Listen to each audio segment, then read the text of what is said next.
6, 5, 4. Let's call it a 3 and a 2 and a 1. Soy un perdedor. I'm a loser, baby.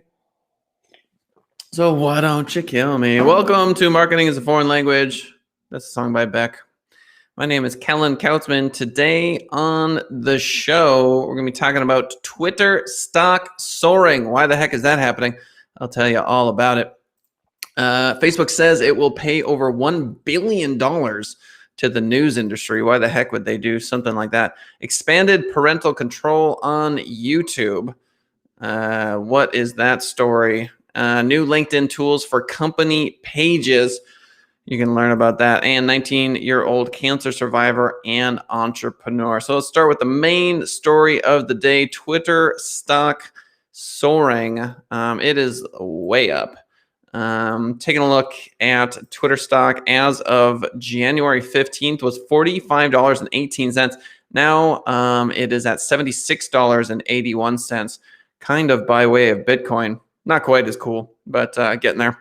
I have been pretty negative about Twitter for quite a while, but let's dive in here. Twitter said Thursday it aims to have 315 million monetizable daily active users by the end of 2023 and to at least double its annual revenue in that year. The announcement was made in an SEC filing.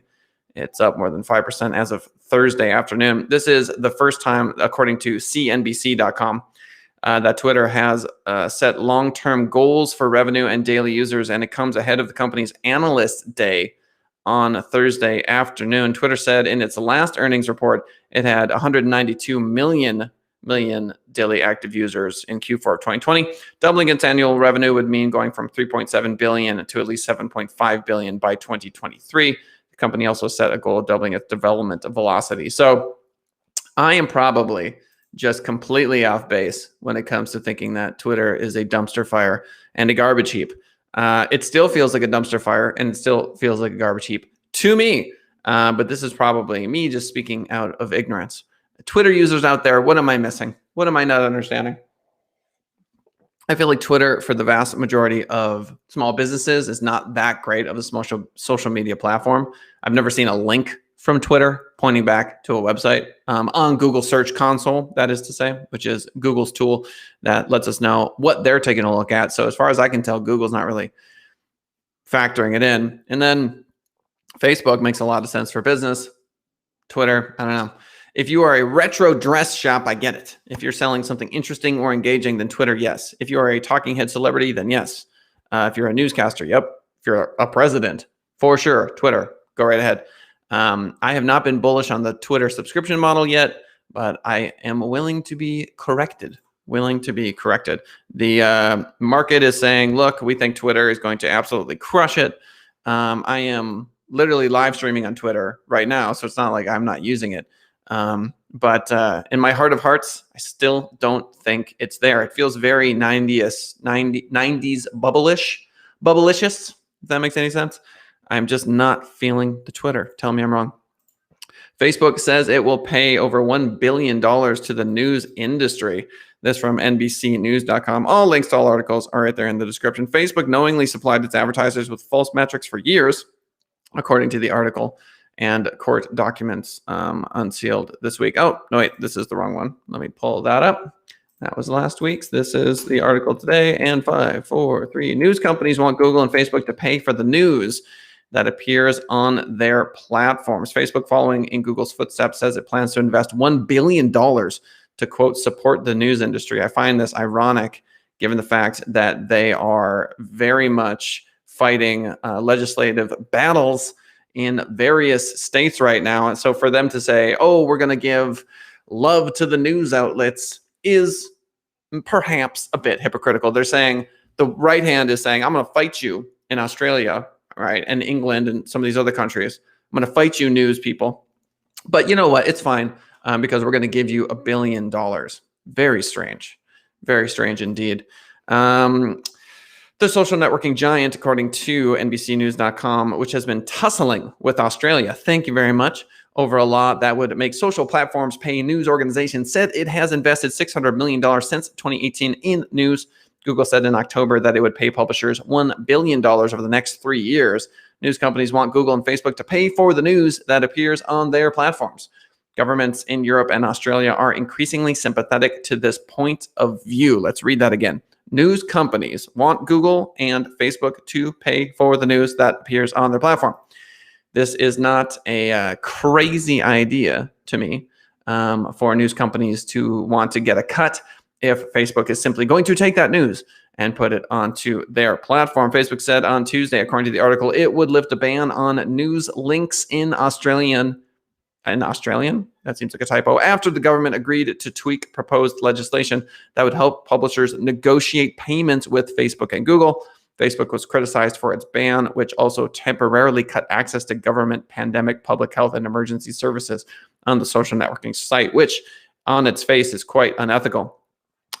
Should news publishers receive some sort of compensation if Facebook is simply taking that article, posting it on Facebook? Yes. It seems as though that's fairly straightforward. Lily in August with the with that scrunchy face. We're gonna go with scrunchy face. Hey Lily. What is up with Facebook? What is the plan? Is it unethical for them to simply are they the ones taking it though, or is it other people that are posting news articles and they're simply not taking it down? I think this is an important understanding. Is Facebook aggregating news articles themselves, or are they simply saying, you know what, if you're just going to copy and paste news articles, XYZ user, we're not going to fight you? Back to the article, Facebook said Tuesday that the changes allow it to choose which publishers it will support and indicated that it will now start striking such deals in Australia. Google had already been signing content licensing deals with Australian media companies and says that it has arrangements with more than 50 publishers in the country and more than 500 globally. So ongoing, it always feels like PR to me. When Facebook, Google, these megaliths say, oh no, don't be upset, don't be afraid. Cringy face coming from Lillian in chat. She is not a fan of Facebook and has ample evidence for that particular stance. Facebook saying it's going to pay $1 billion. Okay, Facebook, fine. It just feels like PR. Okay, you've got more money than many countries, and here you are, basically saying, please don't hate us forever. Expanded parental control on YouTube. This from finance.yahoo.com. Let's pull up this article and see what the deal is. YouTube will expand parental controls for tweens and teens. Tweens and teens, folks. What is the deal there? Are we still live? Or have we shut down? No, looks like we're still alive, which is good. All right, tweens and teens, what's the deal here? So YouTube will expand parental control. YouTube has announced expanded parental controls for tweens and teens. The upcoming feature is aimed at those who've perhaps outgrown the confines of YouTube Kids. According to the article from yahoo.com, YouTube will open a public beta for the supervised accounts feature in the coming months. Through supervised Google accounts, parents will be able to choose from 3 content settings. When you're comfortable enough to let your youngsters access a broader range of videos on the site than ones for young kids, you can enable the Explore setting. So this right here is a fairly big deal. Why? Because I don't know if you knew this, but I have 2 kiddos. And the kid content is mostly people opening up eggs and Ryan's World and Minecraft. Preston Plays, for example. These are all good examples of what the deal is. Now, here's the problem with all that. The problem is that eventually those kiddos, you know what happens to them? They grow up and they don't want to see egg videos anymore. And then you take off the parental controls and then all of a sudden you have mukbang. Do not ask me what mukbang is, and also don't search for mukbang. You will regret it. So we're talking about the difference between egg videos and mukbang. The egg to mukbang ratio is something that you all need to meditate on. Short story is, this is smart. There should be a gradient for YouTube controls. What you need to remember is that the name is Explore. The Explore More settings is aimed at teenagers. So again, back to the article, it will include a larger pool of videos, including live streams for the type of content that appears in the Explore setting. The most of YouTube option is self-explanatory. It blocks age-restricted videos, but it'll otherwise give older teens access to almost everything on the platform. Of course, they're using machine learning to knock all of this out. Just as an aside, parenting is hard. All right. So next up, we have new LinkedIn tools for company pages. And to Lily's comment in chat, mukbang is educational, though. I suppose in some alternate reality it is, but not in mine. New LinkedIn tools for company pages, socialmediatoday.com. LinkedIn is adding some new tools for brands to help boost their organic promotion efforts on the platform, while also facilitating more connection with colleagues within the LinkedIn experience. As you can see in the video, the first addition is a new My Company tab on LinkedIn company pages, which will include recommend and content suggestions listings, enabling businesses to facilitate direct sharing of relevant posts and increase internal engagement with such among employees. Okay. So what I've noticed recently in LinkedIn is that they have this sort of like employee section. They've got other folks section, view as a member section. And so apparently there is a My Company tab on LinkedIn now, and there is a recommend and content suggestions listing that you may want to check out. As explained by LinkedIn, quote, page admins can now curate organic content through a new, quote, recommend tool. This from socialmediatoday.com, and suggest trending articles for employees to reshare through content suggestions. So obviously, they definitely want to increase the number of people that are sharing content on LinkedIn, and they're doing this by having the business owners try to curate content. And so if you don't want to go and spend time creating your own content, or you want to take content from other places to create a spicy pepper, a delicious entree for your meal that is social media, then perhaps you want to do precisely what they're saying, which is to go to this recommend tool, which is new in LinkedIn, and reshare through content suggestions. Now, if you can rank for content suggestions and you can get your article into that, and all of a sudden people are seeing it when they go to this recommend tool, which is new, by the way, in LinkedIn, then poof, all of a sudden you are going to get a lot of likes and love on LinkedIn. And LinkedIn, ladies and gentlemen, as you already know, is a big deal. These tools were originally a part of LinkedIn's Elevate Employee Advocacy Program. Everyone knows about LinkedIn's Elevate Employee Advocacy Program, which LinkedIn has been gradually expanding into its other offerings. In 2019, according to the article by Social Media Today, LinkedIn's integrated Elevate functionality into Sales Navigator, enabling Sales Navigator users to get alerts from Elevate and blah, blah, blah. Indeed, LinkedIn notes that employees are 60% more likely to engage with posts from coworkers. So this is the big deal. I think there are some people, I'm not going to say a lot of people, but there are some people on the internet, specifically coworkers, that are more likely to like, share, etc. Now, it is important to understand that even though we see the best of the best on LinkedIn, the reality is the vast majority of posts are simply not seen. And so LinkedIn knows this. They know that probably 95% of folks are getting 1 like, 2 likes, 3 likes on their posts. And so they're desperately trying to help those people not feel like LinkedIn is a giant waste of time. You can always link build from LinkedIn. You can drive links back to your website. You can get some traffic. This is the vast majority of people that are using LinkedIn. And every now and then, of course, in the bell curve, you have the anomaly of people that go viral and do very well.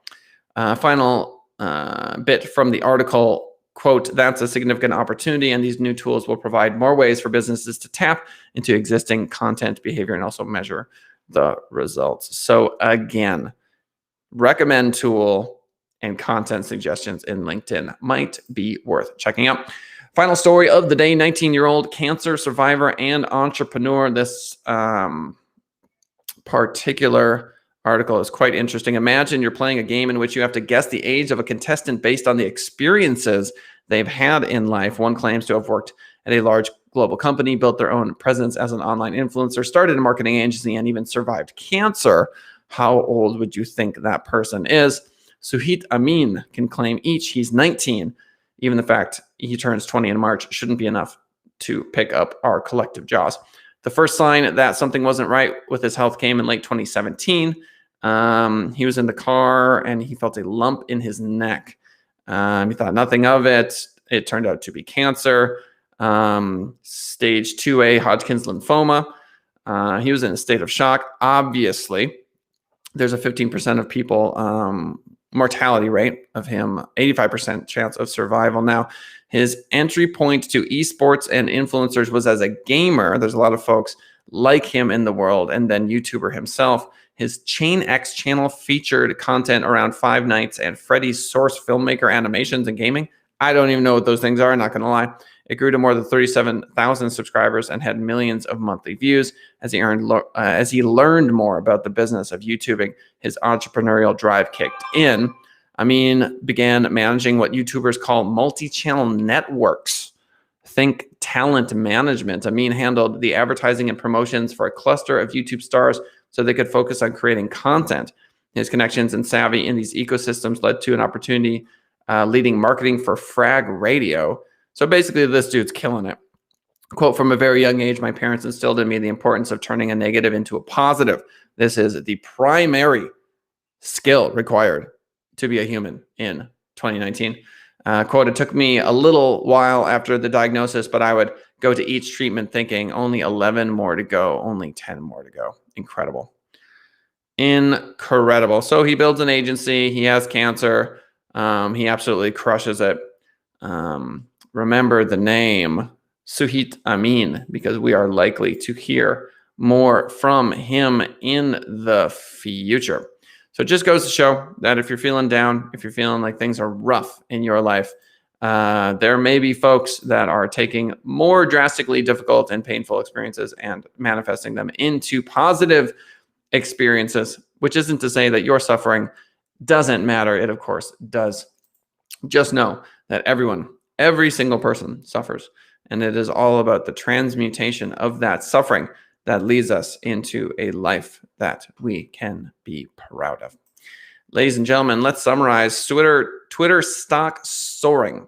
They are up, I want to say, from about 40 some bucks. It was, let's see, I'll get you the exact numbers here. Twitter stock, we're sitting currently at $76, but only on November 2nd, it was $39. So a huge jump for Twitter. Why don't I want to buy Twitter stock? Why didn't I buy Twitter stock? Because I am not on the Twitter train. If you have any arguments why you think Twitter is going to absolutely crush it, I am open to hearing them.